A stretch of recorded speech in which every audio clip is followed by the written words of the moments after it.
Thank you. Good morning. I'm massively jet-lagged. I came in last night from California. So as your host today, it was going to be a super fun experience, particularly for me.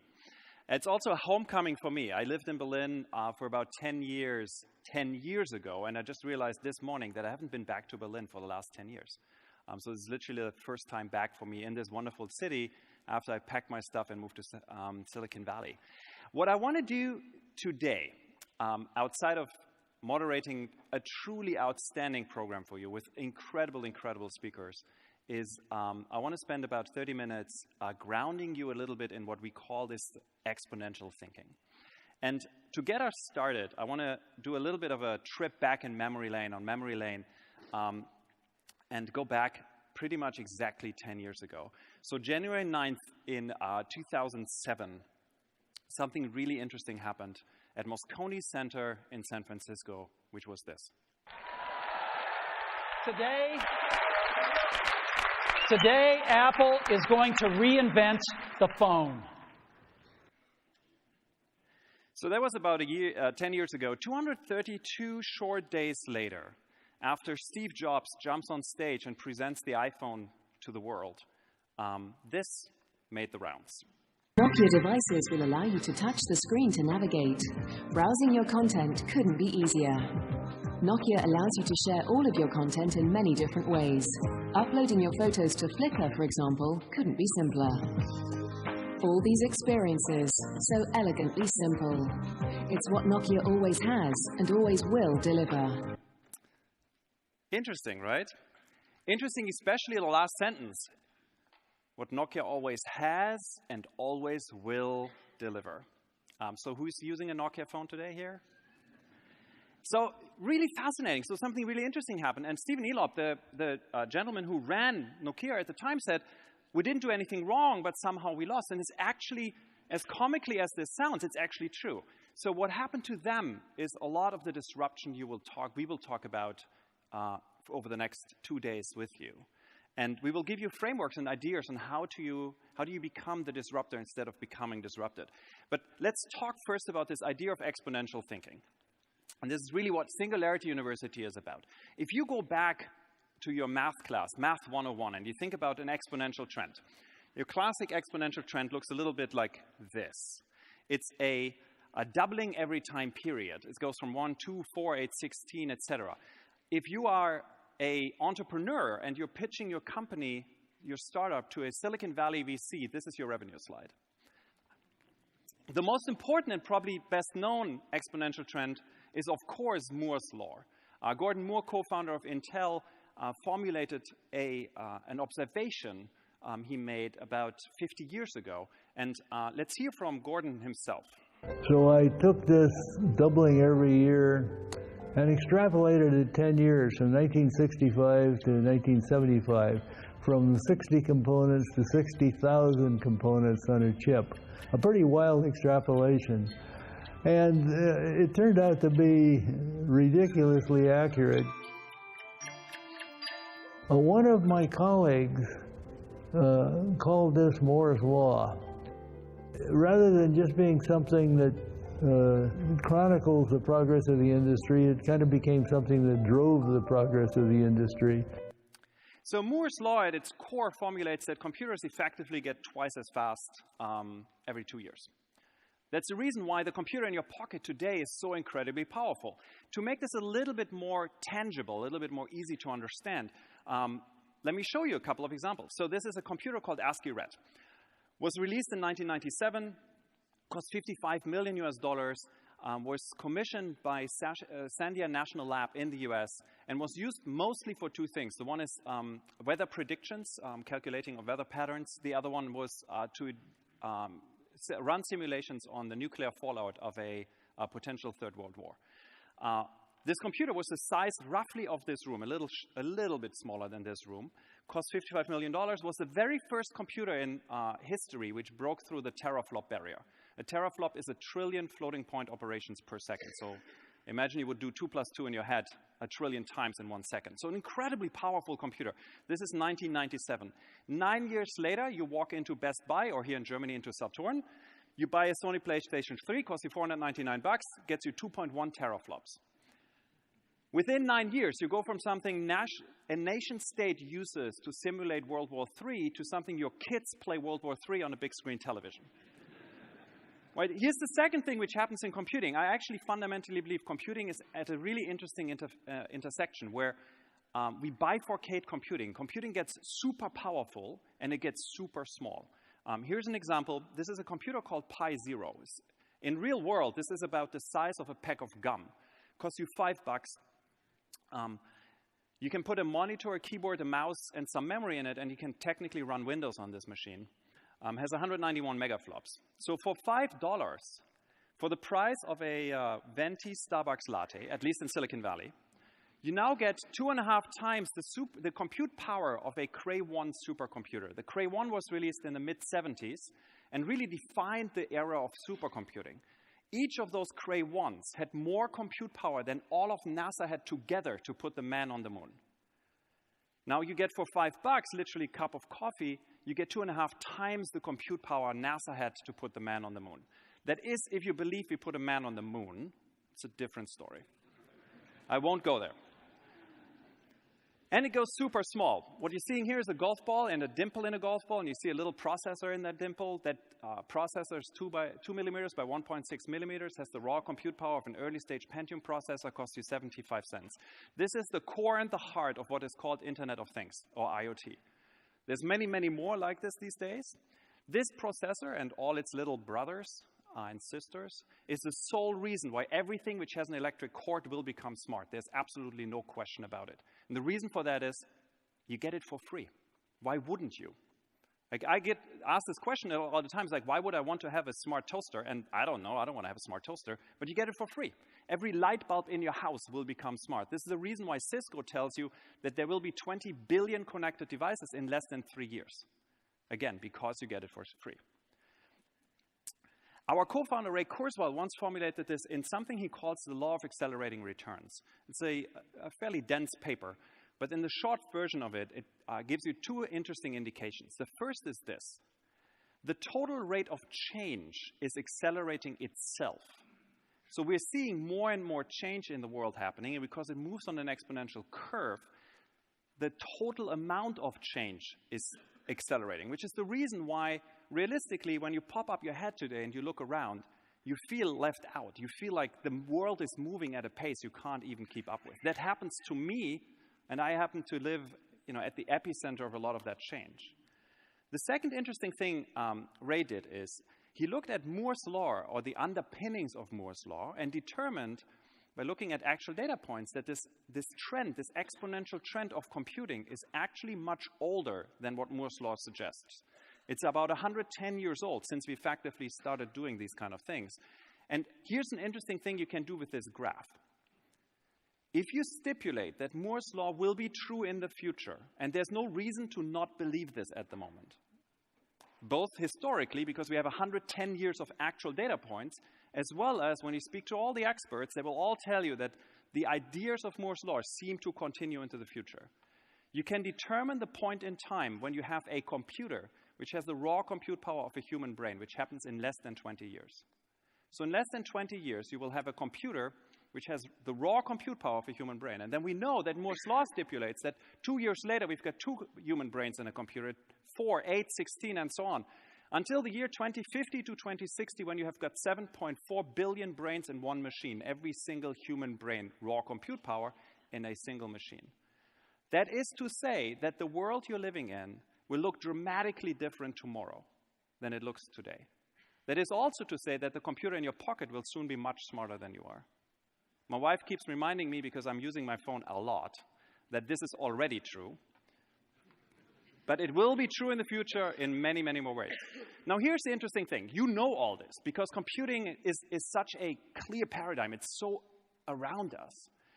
Now, the interesting thing is that these exponential trends happen in many other industries as well, mostly driven by the rise of information technology being at the underpinnings of many other industries. I want to give you 2 examples where this happens in really interesting ways and will fundamentally change the way we live our worlds. And you will have amazing speakers who will go very deep into those topics. The first is this. DNA, specifically DNA sequencing. So the first time we sequenced a human genome was part of what is called the Human Genome Project. It was completed in 1999, cost us $2.7 billion US, took us 7 years. One genome, 7 years of effort. This was a massive, massive breakthrough for mankind. In 2007, the price dropped to $350,000. The company came out and basically did this as a commercial service. In 2014, a company called Illumina out of San Diego, California, sequences a genome for $1,000 using a machine which looks like a big photocopier. This is the steepest drop in price performance we've ever seen in any industry, bar none. You go from something nation states can do it, and they can do it once, within 15 years, to something your doctor can prescribe.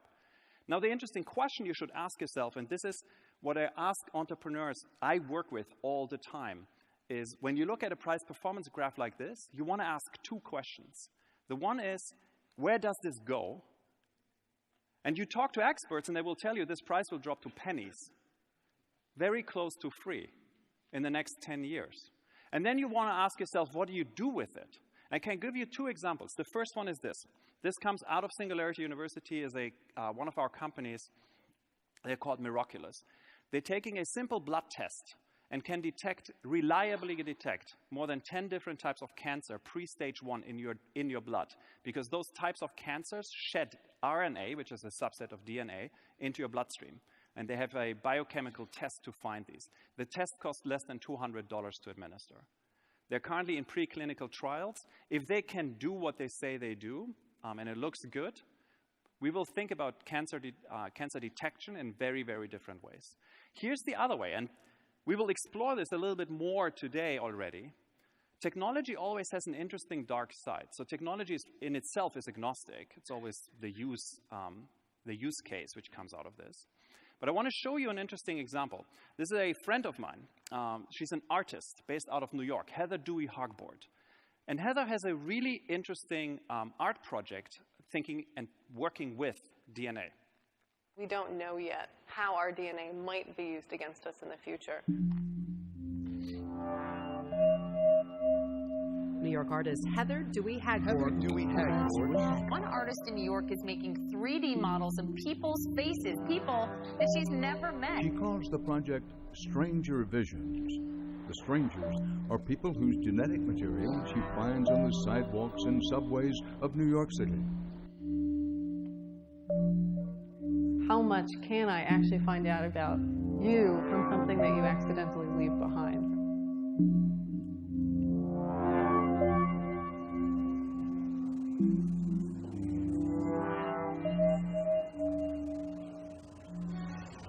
Fascinating, huh?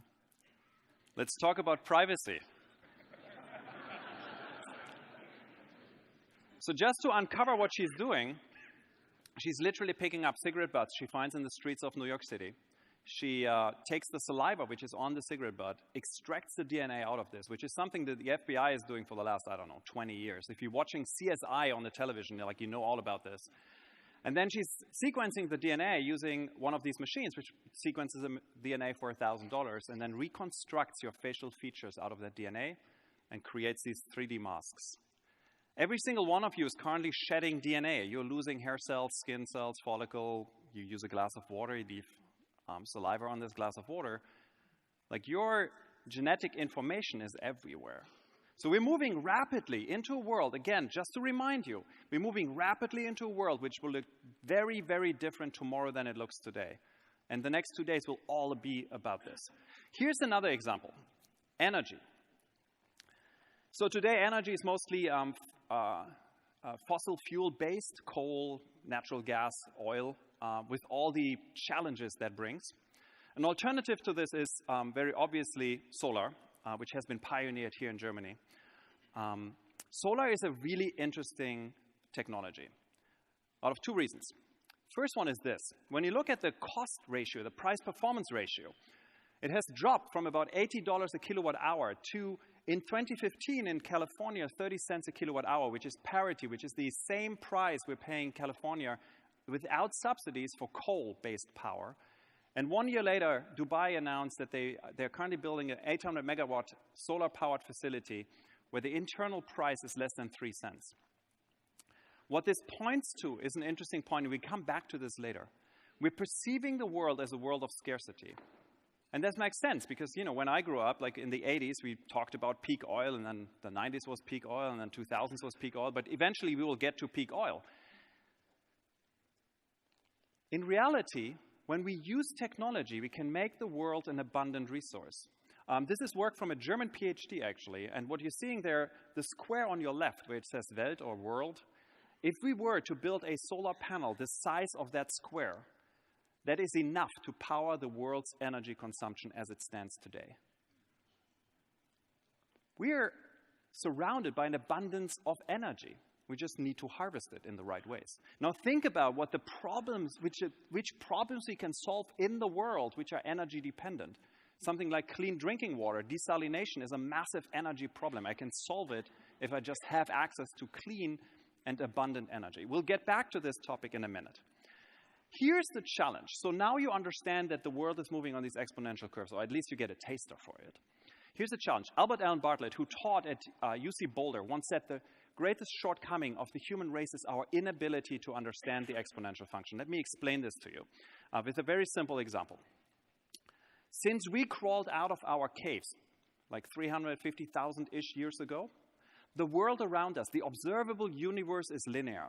The days come and go. It's a very linear progression. It's a 24-hour cycle. The seasons come and go. And linear projections helps us to not get eaten by the saber-toothed tiger.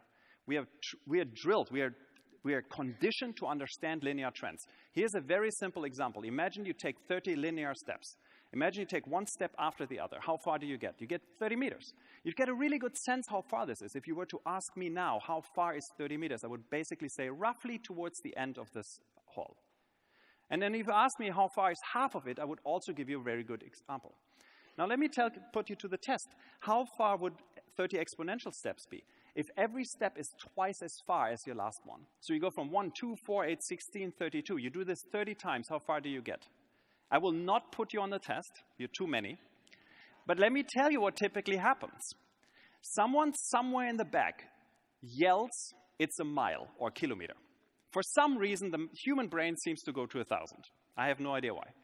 And then you've got the people in the first row, and the people in the first row, they're nodding and they're listening, and they know that exponential trends needs to be bigger. And the number one answer I get is, and please check in with yourself, to the moon, which is great. Because then I always ask people, that's fantastic, how far is it to the moon in miles or kilometers? And nobody knows. So let me uncover this. 30 exponential steps, for those of you who are trained mathematicians, 2 to the power of 29 is 1 billion meters, 25 times around planet Earth, or to the moon, back from the moon, and halfway to the moon again. This demonstrates two things. The first is, you're really ill-equipped to intuitively understand exponential trends. You have to do the math on a piece of paper. The second is, if you have something which was analog, something which moves linear, in 30 time periods, it only moves to 30. If it moves on an exponential curve, it goes to 1 billion. Here's the challenge with this. We now understand that technology moves on an exponential curve. Our thinking is linear. In this diagram are 3 interesting parts. Part number 1, what we call disappointment. This is where you are when you look at exponentially accelerating technologies, because they inch forward at the beginning. It's really hard for you to understand them. You get disappointed. If anyone here has ever played with Google Glass, it's a classic example. I was at Google when we released Google Glass. I was wearing it for about 3 months on my head, and I can tell you it's too expensive, the battery life is terrible, the features are pretty mediocre, and you look like an idiot. So what happens is, you're disappointed, rightfully so. The problem is, if you're disappointed, you're dismissing. But then you get to this, what we call the iPhone moment. This is the moment when Steve Jobs gets on stage and shows you the iPhone. I was in Berlin watching a live keynote, like a live stream of this event. And next to me was a gentleman in a probably $3,000 beautiful suit. And he pulls out, this is a true story, he pulls out his $800 recently purchased Nokia phone and looks at the phone, and pardon my language, looks at the phone and says, shit. Because he intuitively understood that phones don't have buttons anymore. Phones have glass. Phones are not phones anymore. Phones are little computers. His $800 phone is worthless. And then you get to chaos and amazement. This is the world where you can't even keep up with the change you're seeing in the world anymore.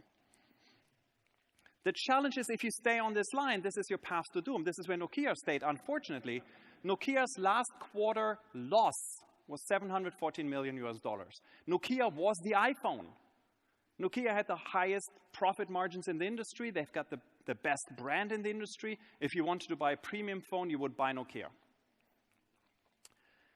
This is your first insight. It's incredibly trivial and incredibly powerful. Once a technology becomes digitized, it moves on an exponential curve. If you find a technology which is not yet digitized and you move it into a digital world, it moves on an exponential curve. The biggest business opportunities are those. That's the reason why in Silicon Valley we go crazy about two particular industries. The one is healthcare, because healthcare is mostly analog and a $1 trillion business. And the other one is agricultural technology, farming. Because again, it's a mostly analog technology. Let me give you a few frameworks on how to make sense of the change you're seeing in the world. You now understand that they're moving on an exponential curve. Let's talk about frameworks. The first one is this. This is a descriptive framework. This is Peter Diamandis, our co-founder, and he developed this thing called the 6 Ds of disruption. And it works like this. This is the digital camera, the very first digital camera, invented by a gentleman called Steven Sasson, who worked for a company called Kodak. Ironically, the same company which got displaced by digital cameras. But this camera had 0.01 megapixels, took pictures in black and white, recorded them on a cassette tape. It took about 23 seconds for you to sit still for the camera to record it. And then the way you wanted to look at this is you plugged it into a television set to look at the picture. Of course, it was terrible. So here's how this works. In the beginning, you take something which is analog and you digitize it. You take something which is film, which is a chemical process mostly, and you turn it into a digital good. We already talked about this, that in the beginning, these trends are deceptive. 0.01 megapixels is horrible, it's terrible, it's really, really bad.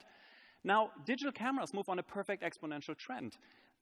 When Steven had his second camera ready, it had 0.02 megapixels. The camera after that had 0.04. The camera after that had 0.08. And every single time he showed this to Kodak, the Kodak top brass looked at this and said, it's not good enough, it will not be good. Eventually, it becomes disruptive. 2 megapixels. 2 megapixels was when I bought a Canon Digital Xs here in Europe, Canon Digital ELPH in the US. 2 megapixel camera, $499. I never bought film again. And then this happens. So technology becomes dematerialized. As you can see right now, nobody's holding up a camera, you're all holding up a phone. The technology in your camera is like about $2 worth of hardware, and the rest is software. It becomes dematerialized. It becomes demonetized. You're not buying a camera, you're not buying film anymore. You don't need to develop the film anymore. And you're probably not even buying a camera anymore, unless you're like a professional photographer. And then lastly, you're democratizing access. There's now 3 billion pictures being uploaded to the internet every single day. It's an interesting framework to think about where an industry is going and what the steps are to get there. Here's the second concept. We talked about this a little earlier. It's called abundance. So we talked about this in the sense of energy. We're seeing the world of energy as a world which is scarce. It's a scarce resource. Where in reality, if we're leveraging technology in the right ways, we can actually create abundance. Here's an interesting example. Take books. Books are a terribly scarce resource because you ultimately have to grow trees and have to turn those trees into paper and print on them, and then you need to store it. It's really, really complicated. The moment you turn this into a digital good, all this goes away. Digital goods have really interesting properties. Amongst them, storage is close to zero, cost-wise. Cost of distribution is close to zero. And cost of making a perfect copy is close to zero, which means that all the business models change around this. Here's an example. You take music. We got Sean Fanning bringing out Napster. Music was an oil-based industry. You bought records and CDs, which are made out of plastic, which in return is made out of oil. Sean Fanning comes along, gets us Napster. Napster turns music into MP3s. They become digital. Now I pay $9.99 and I have 140 million songs in my pocket through Spotify. Or you take knowledge. Jimmy Wales comes along, brings out Wikipedia, unleashes Wikipedia on the world. Now the world's information is at my fingertips. Encyclopedia Britannica, or when I grew up in Germany, Bertelsmann's lexicon, gone. We don't need them anymore. Here's the important insight. I think what a lot of people get wrong is they think that when something becomes digital, it becomes free. Chris Anderson, actually, the guy who published Wired magazine, wrote a book about this called Free. I fundamentally believe that not to be true. I actually believe that just because the properties change, cost of distribution goes to zero, cost of replication goes to zero, the business models will change. I recently spoke to a German large pharma company and I asked them, let's talk about prescription drugs. What are prescription drugs at their core? Well, they're molecules, right? They're a combination of a particular set of molecules, and you produce them and you put them into blister packs and you sell them. Well, in the future, we can already, by the way, we can already print on a molecular basis. It's super, super expensive, but it's going to be available to us in the near to midterm future. So in the future, and we talked about this with these pharma people, I'm probably not buying the actual physical good anymore. What I'm going to buy is I'm buying the formulation, the digital good, and then I'm going to print it at home or at a pharmacy. This pharma company came to me and said, like, you know what? We should think about a subscription model. So instead of selling you drugs through a pharmacy, I'm just giving you a Spotify pass to your prescription medicine. Think about what this means for piracy. Today in the US, if I want to buy pirated medication, I buy them off a pharmacy in Mexico or Canada and have them shipped. In the future, I can just torrent them. So the world will look very, very dramatically different than the world we're living in today. Geoffrey Moore wrote 25 years ago a book called Crossing the Chasm. When I read this book first, like 25 years ago, it became the Bible for us. I fundamentally believe, this is probably one of the most important books you can read today because it's so incredibly relevant in this new exponential world. Here's how this works. This is the short version of it. As a product matures, it is being sold to different types of customers, and it has different quantities of being sold. It starts out with the innovator, the people who create the product. Of course, there's very few of them. Then it gets to what is called the early adopters. Early adopters are crazy people like myself. I'm buying this Pebble watch on Kickstarter, and the reason for me to buy this watch is because I want to be hip and cool, and I want to have the latest gadget, and for me it's okay if this watch doesn't work properly. It's okay for me to update the firmware and work out the kinks. Then eventually you get to early majority. Early majority are the people who buy the watch and they buy it off Amazon, for example. If you're wearing an Apple Watch today, you're in the class of early majority. You still want to be hip and cool, but it needs to work. And then eventually get to late majority. Late majority is my mom. My mom sees the watch and it's like, oh, this is great, I want one. For her, the damn thing better works. And then eventually you get to what is called the laggards. This is my grandma. My grandma wants to buy a new watch. There's nothing else but smartwatches, so she has to buy a smartwatch. So different groups. Here's the big insight. There's a massive gap, a massive chasm in technology between what is called the early adopters and the early majority. This is where 99% of Silicon Valley companies go and die, because they're selling to Silicon Valley type of people, but they never leap out of this. Let me show you an example. What you're going to see is a video of a woman, an older woman, sitting in a Tesla. The Tesla has autopilot activated, which is their self-driving car feature. Next to her is her grandson or her son recording her experience with this car. I'm scared. Oh, there's cars coming. Oh, there's cars. Bill, just put me back for me control it. Oh, dear Jesus. I could never. Oh, where's it going? God damn, Bill. Oh, my God. Oh, this is so scary. Oh, Jesus, this is my first day out, and I'm about to die. Oh, come on, relax. So don't clap. Let me be super, super clear here. Putting your mom into a situation where your mom says, I'm about to die, is not cool. You sitting next to it, filming it so that I can see it on the internet, absolutely not cool. But the reason why I'm showing you this is, by the way, I fundamentally believe first of all, the chasm is staring in your face right here. Right here is the chasm. And this is, by the way, also the reason why I think that the current generation of self-driving cars is fundamentally flawed and will not be successful. Because the chasm is so big. And you know what the chasm is? This. The steering wheel moves. I was at Google when we released Chauffeur, the self-driving car project. I'm an early adopter. I'm pretty crazy. I'm sitting in Chauffeur. I'm freaking out. Because you feel absolutely out of control when you see the steering wheel move by itself. So how do you overcome the chasm? Many different ways. One way could be you can educate the public. You can say, no, it's okay, you're safe, and the steering wheel moves. That's okay. It's really hard, it's expensive, and it takes time. Here's another way. You do this. This is Google's, or now Waymo's, new car. They removed the steering wheel. That thing doesn't have a steering wheel anymore. It's a little pod. You punch in the address where you want to go, it drives. You put people in it, it looks like this. We're like, you said, relax. You don't need to do nothing. It knows when it needs to stop. It knows when it needs to go. What she really liked was that it slowed down before it went around a curve and then accelerated in the curve. She's always trying to get me to do it that way. That's the way I learned in high school drivers. So as you're bringing new technologies to the world, and as you're seeing for the next 2 days, these crazy, crazy technologies, you're going through this and in your heads, think about the chasm. The question I love to ask people is like, what does 10x look like? This is moonshot thinking. Like, how do you make what you're doing 10 times as good, 10 times as performant, 10 times as cheap? Ask yourself this question because it forces you out of your box.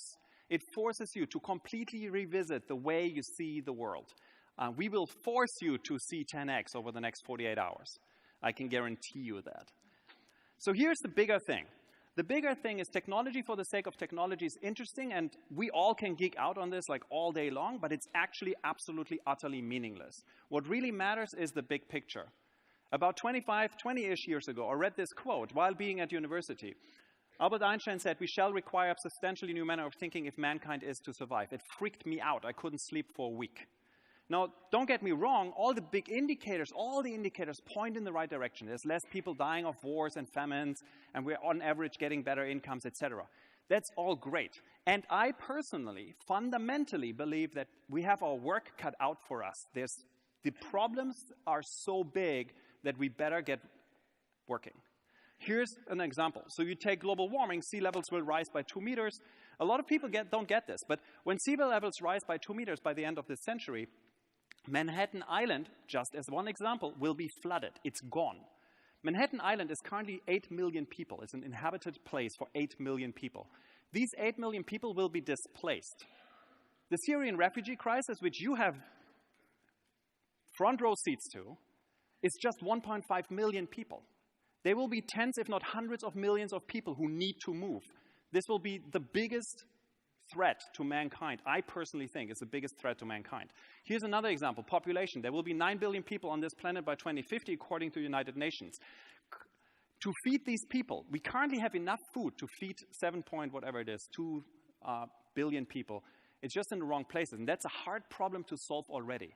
If we want to feed 9 billion people, we need to grow our agricultural output by 2% annually. We're currently growing by 1%. We will not have enough food to feed these people. You take something like poverty. There's 3 billion people who live on less than $2.50 a day. I personally cannot even buy a cup of coffee in Silicon Valley on less than $2.50. You go to an area like sanitation. There's 2.5 billion people who don't have access to proper sanitation, making diarrhea the #1 killer in the world. You take something like water. 800 million people don't have access to clean drinking water. Literacy, 757 people can't read or write.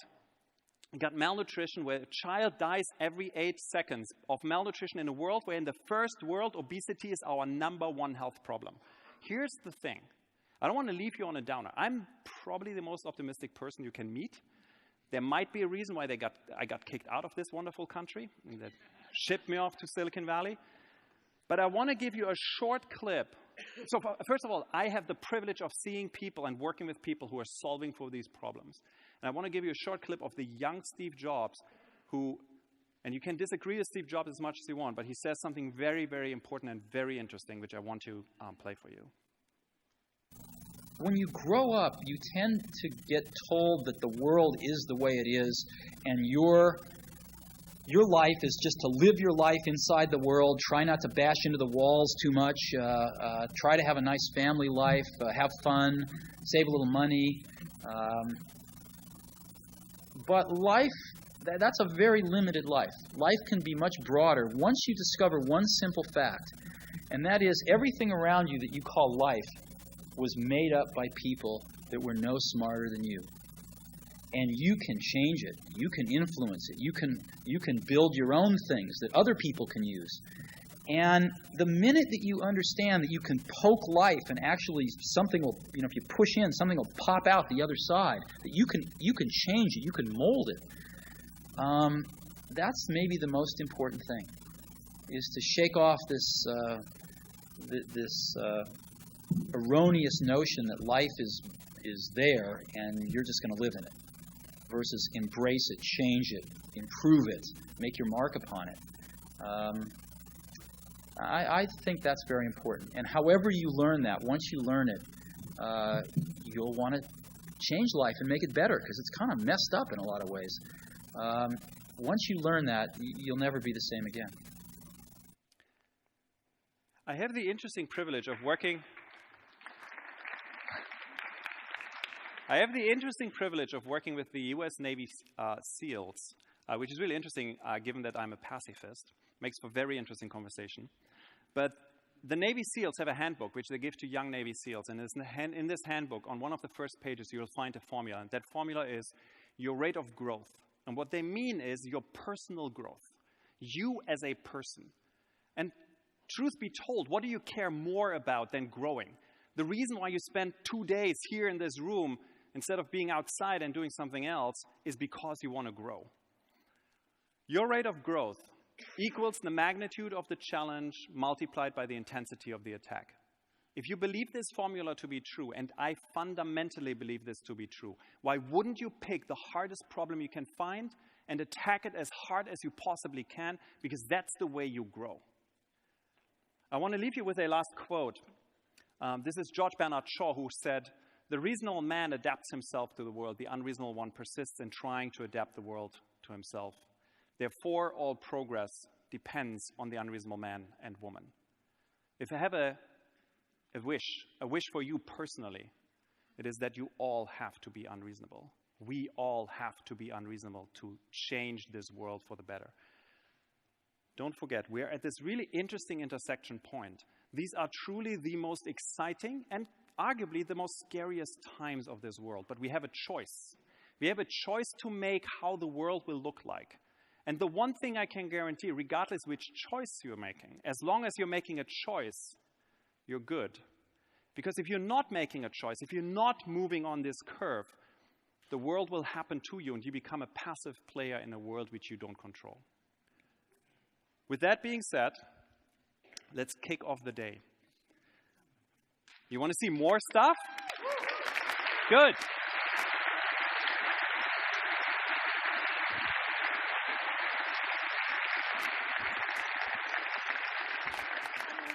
As you're going through the next 48 hours, you will hear and see pretty crazy stuff. And I can guarantee you, a lot of that stuff might be kind of on the edge of what you're actually interested in. Like if you're like a car executive, you might be very interested in autonomous vehicles. You might less be interested in synthetic biology. The great Guy Kawasaki, one of the early employees over at Apple, once taught me an interesting question. And that question is, isn't that interesting? So I encourage you, as you're going through the day and you hear stuff people tell you and you've got conversations with other people in the breaks, ask yourself that question. Because one thing you will learn over the next 2 days is not just where technology is going, where individual technologies are going, but you also will learn that most technologies are starting to converge. And they're becoming really interesting and intermingled. With that being said, I think we've got a little bit of time for questions. If you have anything burning, throw it at me. Otherwise, I would get us kick-started into the day. Pretty flashed? Pretty like, whoa, head spinning? Yeah. Trust me, by the end of the 48 hours, your head will be mush. We've got a question up here. Let's briefly wait for the mic runner so we can all hear you. I'm Jochen Wermuth, very happy about this enthusiastic presentation. Thank you.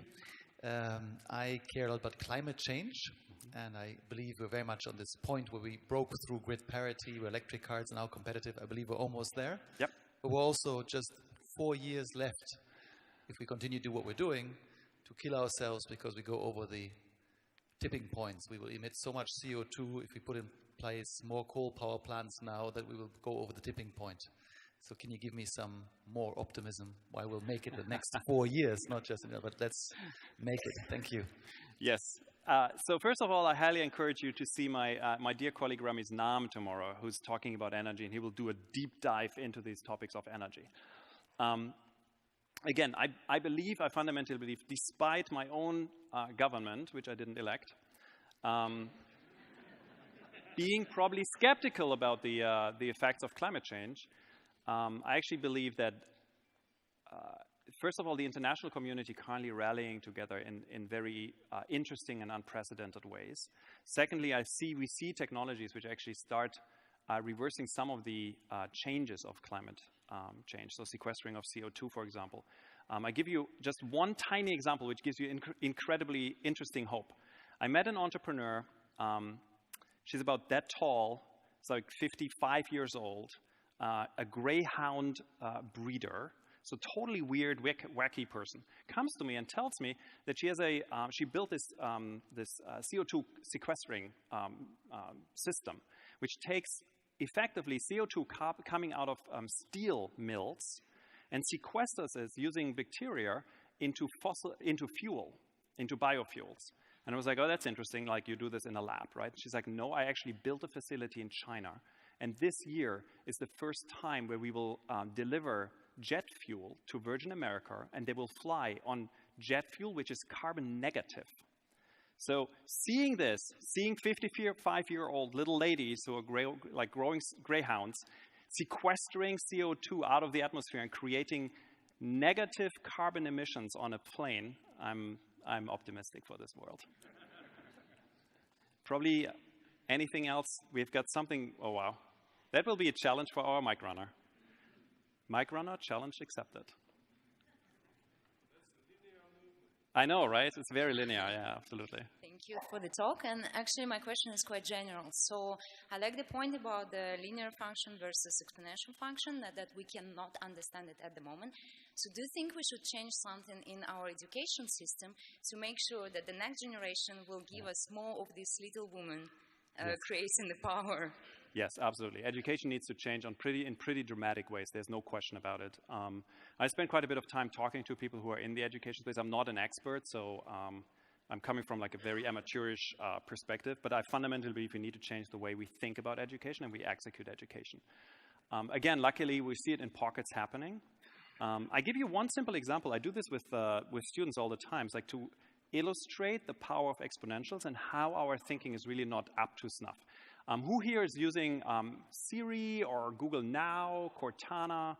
Okay, so most likely your experience with it is pretty mediocre, right? It's like, it's okay, it's interesting, but it doesn't really work. So here's the interesting point about Siri. Siri is about 7 years old. It's 2 years under SRI and then about 5 years under Apple now. Siri currently moves on an exponential curve. It literally doubles in capacity every year. How good is Siri in 7 years? Right? How good is it? Well, here's an example, right? Like a lot of people, when you ask them, and they will say, well, it's going to be better, sure, like 10 times as good, right? Well, it's going to be 128 times as good because we can do the math on it. Now, the interesting question becomes, what does that even mean, right? So then you break down Siri and you say, so Siri consists of 3 parts largely. Voice recognition, reasoning to understand what you actually mean, and then a bunch of services it is connected to. When those get 128 times better, and you can do the math on it, Siri will be better than any human in understanding you. So in 5 years, you will be absolutely naturally conversing with your phone, your car, whatever, wherever you have a voice assistant built in, which is the reason why Amazon spends so much money on Alexa, because they want to dominate that space. So it's an interesting exercise. And again, to your point, like we need to teach kids that kind of thinking, right? This change in mindset. Let me tell you, your minds will be changed after these 48 hours. I'm pretty convinced.